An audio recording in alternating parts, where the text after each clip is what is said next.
pada video kali ini kami akan membahas materi sejarah. Nah, materi ini yaitu kekuasaan kursi dagang VOC. Materi ini terbagi menjadi 3 bagian.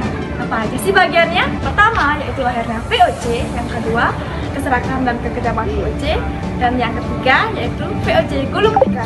Kelompok kami mendapatkan bagian VOC Gulung Tikar. Nah, sebelum kami melanjutkan materi, ada baiknya kita kenalan dong. Ingat gak kata pepatah? Tak kenal maka tak sayang. Yalah, sayang.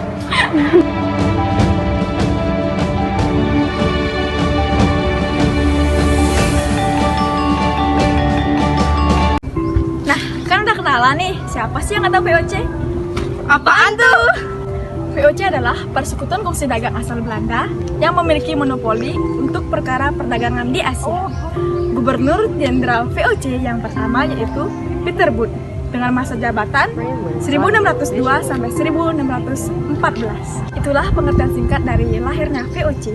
Nah, ada yang tahu kenapa VOC Gulung Tikar? Untuk tahu alasannya, mari kita simak video berikut ini. Perjalanan kongsi dagang VOC makin lama makin mengalami kemunduran. VOC pada akhirnya runtuh pada tanggal 31 Desember 1799.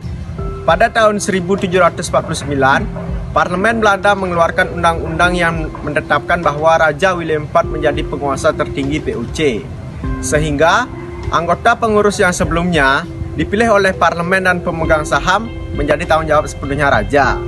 Raja juga menjadi panglima tertinggi VOC. Pengurus VOC mulai akrab dengan pemerintah Belanda, sehingga pengurus tidak lagi memikirkan untuk memajukan usahanya, justru berpikir untuk memperkaya diri sendiri. VOC sebagai kongsi dagang swasta juga mengalami kemerosotan keuntungan.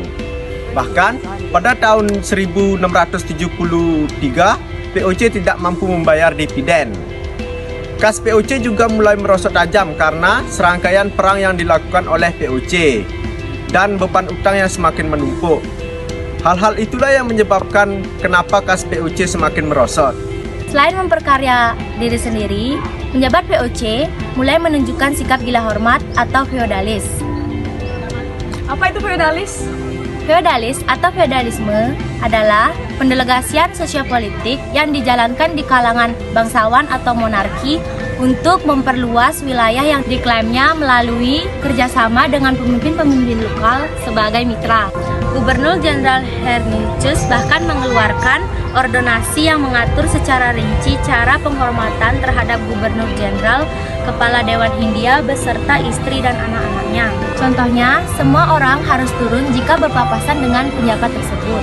Warga keturunan Eropa harus menundukkan kepala dan warga yang bukan keturunan Eropa bahkan harus menyembah. Bahkan kendaraan besar juga harus mewah dengan hiasan berwarna perak dan ditari oleh 6 ekor kuda. Berikut adalah beberapa pejabat VOC yang melakukan korupsi. Di antaranya, yang pertama yaitu Gubernur Jenderal Van Horn. Gubernur Jenderal Van Horn menumpuk kekayaan hingga 10 juta gulden ketika kembali ke Belanda. Sementara gaji resminya yaitu 700 gulden selama sebulan. Nah, kemudian yang kedua yaitu Gubernur Maluku, yang pada saat itu dia menjadi pejabat VOC. Dia berhasil mengumpulkan kekayaan 20-30 ribu gulden dalam waktu 4-5 tahun dengan gaji 150 gulden per bulan. Banyaknya pejabat VOC yang terlibat korupsi menyebabkan beban utang VOC semakin banyak, sehingga VOC menjadi bangkrut dan gulung tikar. Dalam kondisi ini, VOC tidak dapat lagi berbuat banyak. Pemerintah Belanda menganggap keberadaan VOC sebagai kongsi dagang di negara jajahan tidak dapat dilanjutkan lagi, sehingga pada tanggal 31 Desember 1799 VOC dinyatakan bubar. Semua utang piutang dan milik VOC diambil alih oleh pemerintah Belanda.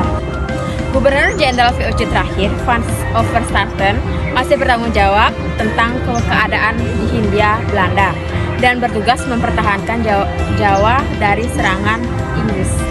Nah, berikut adalah kesimpulannya apa yang menyebabkan VOC gulung tikar. Pertama, kemunduran VOC yang pertama disebabkan oleh perang-perang yang dilakukan membutuhkan biaya yang besar. Padahal hasil bumi Indonesia telah terkuras. habis dan kekayaan Indonesia sudah terlanjur dikirim ke luar negeri Belanda. VOC tidak kuat untuk lagi membiayai perang-perang tersebut. Sedangkan faktor yang kedua yaitu kekayaan menyebabkan para pegawai VOC melupakan tugas, kewajiban, dan tanggung jawab mereka terhadap pemerintah dan masyarakat guna ingin memperkaya diri mereka melakukan tindakan korupsi. Kemudian faktor yang ketiga yaitu terjadinya jual beli jabatan. Seorang VOC yang ingin pulang ke negerinya karena sudah terlampau kaya atau pensiun dapat menjual jabatannya kepada orang lain dengan harga yang tinggi. Hal ini menjadikan sistem suap merajalela. Sedangkan yang keempat yaitu pada akhir abad ke-18 VOC tidak lagi mampu memerangi perdagangan di Eropa seperti Inggris, Perancis, dan Jerman yang dengan leluasa berdagang di Nusantara. Sebagaimana monopoli VOC hancur. Nah, itu tadi teman-teman pembahasan materi tentang mengapa VOC gulung tikar. Itu saja yang bisa kami sampaikan. Jika ada kesalahan dalam pembahasannya, kami mohon maaf sebesar-besarnya.